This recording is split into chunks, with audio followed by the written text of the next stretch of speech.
One day my wife informed me that she had signed us up for a 4-mile run. This was her plan to get us in shape after the holidays. I should say get me in shape. She was already in shape, but I agreed to it. I said, that sounds good. In hindsight, I'm not sure she was actually needing my permission, but I started to train a little bit. A month later, she checked in on me to make sure I was going to be ready to go for this 4-mile run, and I noticed a change in her terminology. Instead of referring to it as a run, she referred to it as an obstacle course. When I asked her about this subtle change, she said, didn't I mention that it's a 4-mile run with 25 obstacles? No, you didn't mention that, right? I said, what kind of obstacles?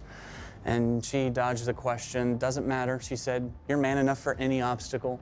So clearly I'm being played, but still felt good. On race day, I found myself throwing my body into these deep pits of mud, an army crawling under barbed wire that was scratching up my back. It was like we were preparing for the beaches of Okinawa. I would unpucker myself from one mud pit, go a quarter of a mile, and then there would be like 20 yards of monkey bars. That's a lot of monkey bars. Monkeys would have been like, no, I'm not doing that. After running another quarter mile, I was carrying a tractor tire on my shoulders while trying to hike up this mud slick hill. So mud was the theme of this run. It was everywhere. I had mud in places. I didn't even know I had places by the end of the day.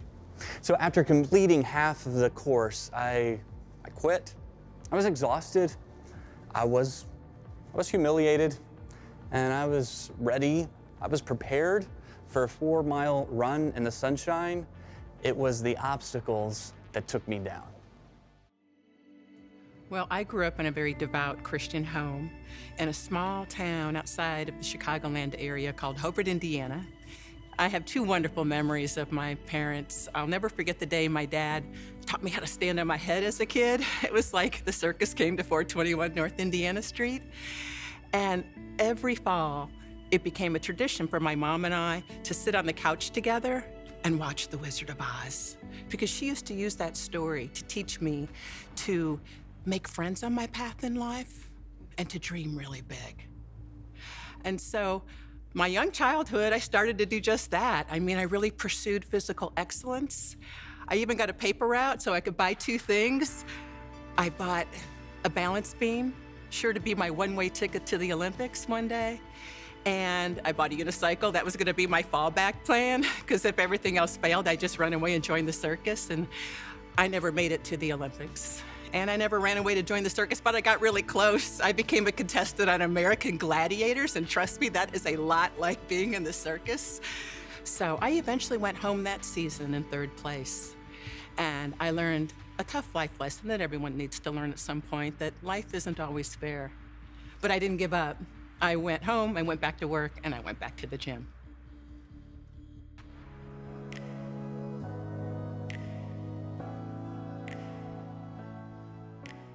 Hebrews 12 says, let us run with perseverance the race that is marked out for us.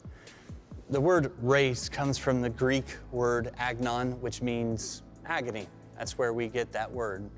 The idea is that the race that you have been called to run, it's not going to be an easy race. It's not going to be a fun run, right? It's going to be difficult. It's going to be demanding at times. It's going to be challenging. It's an obstacle course. We don't get to choose the level of difficulty. We don't receive a map that shows us where all the obstacles are so we can be prepared and know when to expect them. If it were up to us, it's not how we would do it. We would run along a beach with a nice breeze downhill if possible. And we would have water stops along the way and a good playlist playing through some speakers. And some Christians expect that's the way life should be, that it should be a fun run. Simply because they have signed up with Jesus, they think life should be obstacle-free. But if you look at this through the lens of Scripture, you'll find that's not how it goes. That when you follow Jesus, you can still expect to have some regular and unforeseen challenges. So Nehemiah was running this kind of obstacle race. His story comes at a troubling and humbling time for the people of Israel. They'd been exiles in a foreign land, they'd been humiliated, and they'd been dragged off into bondage. Nehemiah lives in the capital city of Persia, where he works in a rather prominent position as a cupbearer to the king, which meant he was an advisor who also tasted the wine to make sure it wasn't poisoned. So Nehemiah is an Israelite who's probably never even seen his homeland, but then he gets word that his homeland is in ruins. The walls are destroyed, the gates have been burned down. How does he respond? Well, he writes, "I sat down and I wept. For some days I mourned and fasted and prayed before the God of heaven." So Nehemiah is heartbroken over the state of his homeland. He has a comfortable life in the inner circle of the palace, but he is willing to give that up. It's time to go rebuild Jerusalem. And it's time for us to go along with him and discover some of the basic obstacles that we can expect to face. So I started to pay attention to the children in our country, and I saw the adolescents' obesity on the horizon. And I thought, this is my time to make my move to become a national fitness personality that would encourage and coach children to have the healthy habits as a kid that I had. So I created Adventures in Oz with Cheryl. Basically, I took my two gifts from my parents, my love for exercise, my gift from my dad, with my love for the messages of The Wizard of Oz, my gift from my mom. And I created a remake of The Wizard of Oz. It's actually a dance and sing and play along version called Adventures in Oz with Cheryl. And we would shake with the promise of a contract in the mail and funding by the end of the month. I'm going to raise my last $1 million to force my product through distribution as an independent film producer. I drive back home, and it is the afternoon of what we now know as the 9/11. Now, one of the obstacles that Nehemiah had to deal with is the obstacle of indifference. In some ways, indifference is like the mother of all obstacles because it can keep you from even getting started. Nehemiah could have said, well, you know, Jerusalem, it's 1,000 miles away, and what's it really have to do with my life today? Nobody else is really doing anything. And Jerusalem had been burned and destroyed for so long, and the situation had been bad for so many years. It would only have been natural to lose interest. It would have been natural to just shrug your shoulders and walk away from it and think, well, it's too difficult, it's too much. Another obstacle that Nehemiah would have had to deal with is the obstacle of insufficiency, where he looks at the situation in Jerusalem and he measures that against his own strengths and his own resources, and he concludes, I can't do anything. I'm not qualified, I'm too old, or I'm too young, or I'm not smart enough, or I don't have the resources. And really, you know, no one would have blamed him if he would have taken that approach. No one would have said, well, Nehemiah, that's your responsibility. He would have been off the hook. But here's the thing, Nehemiah has a powerful conviction. He's been called to this. He's anything but apathetic. He knows something needs to be done, and he's the one to do something. Look, one of the ways you know you're running the race God has called you to run is that you realize, yeah, I'm insufficient, and yeah, I'm unqualified, but God is powerful and God can provide. And if you try to run in your own strength, if you try to find confidence in yourself, it's not going to work. You're going to find yourself discouraged and humbled. It will require you to depend on God and the power of the Holy Spirit. So we move quickly forward in time. Nehemiah is now in Jerusalem with his delegation preparing to rebuild the walls. He has dealt with the obstacles of indifference and insufficiency, but another obstacle awaits right around the corner. I was this close to becoming the next national fitness sensation.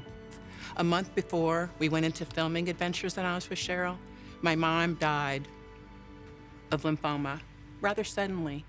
Then, 2008, the legendary real estate bubble.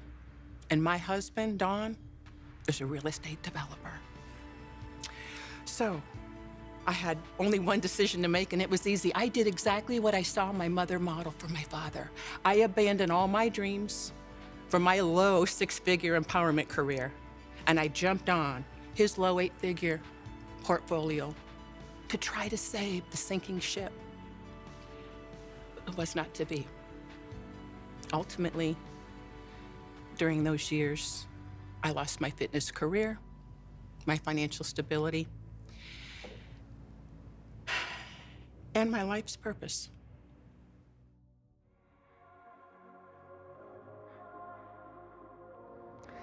The third obstacle is what we might call the obstacle of opposition. Nehemiah and the workers begin the project of rebuilding the walls, but almost as soon as it begins, they're opposed. A few local governing rulers are jealous of the walls being rebuilt. They're worried about what that might mean to their people, and so they try to oppose Nehemiah. They, in fact, threaten violence. But listen, Nehemiah wasn't facing opposition because he was doing something wrong, but because he was doing something right. Sometimes we think opposition is evidence that God is against us, or maybe we're not in God's will. Biblically speaking, that's not consistent. Opposition, if anything, is evidence that you are following the will of God. When you run the race that has been marked out for you, you can expect the obstacle of opposition. So Nehemiah keeps building even while dealing with the opposition, but then there's this whole new obstacle that has to be dealt with, and it's the obstacle of slow progress. Nehemiah and the builders start out strong and they're determined, but as they begin the rebuilding, they realize there is so much to do. They grow tired and there's rubble all around them. The people eventually are ready to give up. This explains a lot of half-done projects in our lives. Maybe we start off strong and we're determined, but it just seems like we have so far to go. And the kids are just too out of control, or the marriage is just too broken, or a friend is just too bitter. And spiritually, this happens as well. It's what happened to the people in Nehemiah's day. They grew tired because they grew impatient. And so maybe that's your story. Like a month ago, you committed to paying off debt and you were doing really well, but then there's an unexpected expense and now it's like you never did anything. You're back to where you started. Or you go for a week praying with your spouse and you see some progress, but then there's a fight and you lose your temper and there hasn't been any prayer since. And it just feels like it's too much work, too much rubble. Maybe it's just time to give up. The obstacle of slow progress, it adds up. And before long, we feel like, is it even worth trying anymore? In Nehemiah's story, we find these basic obstacles that all of us deal with: indifference, insufficiency, opposition, and slow progress. For every one of us running the race, we're going to run into those. Just expect them. But the story of Nehemiah also gives us some ways to overcome the obstacles that are in front of us. We were in the desert. The first thing we needed desperately was prayer. And I knew that if we didn't start worshiping and praying together, that the world would eat our marriage alive. Fortunately, Southeast Christian Church met us in the middle. And ultimately, the love, the preaching brought us together, closer than ever before. I learned that because my name was written in his hand, that my identity was in him, not in fitness. We were coming home from service and I grabbed my husband's hand. It was on our wedding anniversary. And I said, honey, will you water baptize me? As an act of obedience, I want to put my complete life and future in our Lord's hands. And he did. Where am I now? Confident. Confident that God's plans for my life are much more exciting and grandiose than mine could ever possibly be. And he's transitioning me from helping people live a life of fitness to a life of eternity. And one way I'm doing that is I've been asked to host a Christian daily talk radio show called Community Link, where I have the most amazing privilege and honor to interview our local leaders, marketplace ministers, charities, everyone in our community that's the hands and feet of Christ. So how did I survive 12 years in the desert? With faith? Sure, but perseverance was the key. You see, I believe perseverance is faith in action. Look at Nehemiah. He knew how to persevere. He rebuilt the fortification wall around the city of Jerusalem. God had a purpose for his life. He was threatened, but he remained faithful, and he fixed the wall. You know, Hebrews 11 reminds us of the perseverance of the pillars of our faith. And if we continue to read on, Hebrews 12:1 says that when we persevere, that when we run the race set before us by God, that we are joined in community with these great pillars of our faith. So what have I learned? To never give up. Because God never gives up on us. Because God isn't finished with my story yet. My story is a story of victory, and yours is too. We can learn to not just deal with the obstacles, but to actually embrace the obstacles. In Nehemiah's story, what becomes clear is that he's not afraid of an obstacle. He doesn't run from them. He doesn't pretend like they don't exist. Instead, he goes towards them. There are several places in the book of Nehemiah where Nehemiah actually finds the obstacle by himself, and he takes note on what needs to be done and how those obstacles need to be navigated. And for a lot of us, that's not how we tend to operate. We tend to do the opposite when it comes to obstacles that we face. We live in denial. We pretend like they're not as bad as they are. We minimize the obstacles, and it just gets us into trouble later on. If anything, we ignore the mess, and the mess just gets messier. But that's not the approach of Nehemiah. It takes a lot of courage to embrace an obstacle, to say, not only am I going to overcome it, I'm going to embrace it. So Nehemiah sets an example for us in embracing obstacles. The other thing he does is he prays his way through it. If you study the book of Nehemiah, what you're studying is a prayer journal.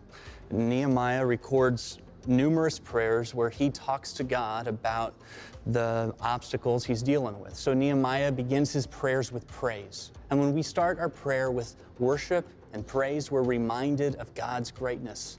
So Nehemiah keeps praying, he keeps building, and when it's time to build, nothing stops them.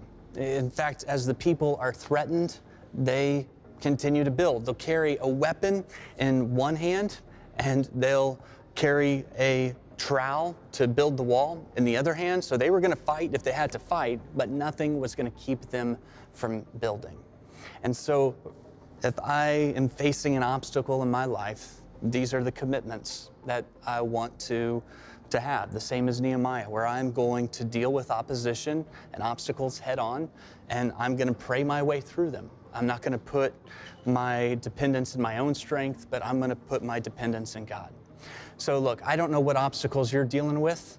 You may not feel like dealing with them. You may feel tired and discouraged and doubtful if you're even doing the right thing. What I'm telling you is keep building. Don't stop building. Remember, the point you're most ready to quit is likely the turning point in your rebuilding effort.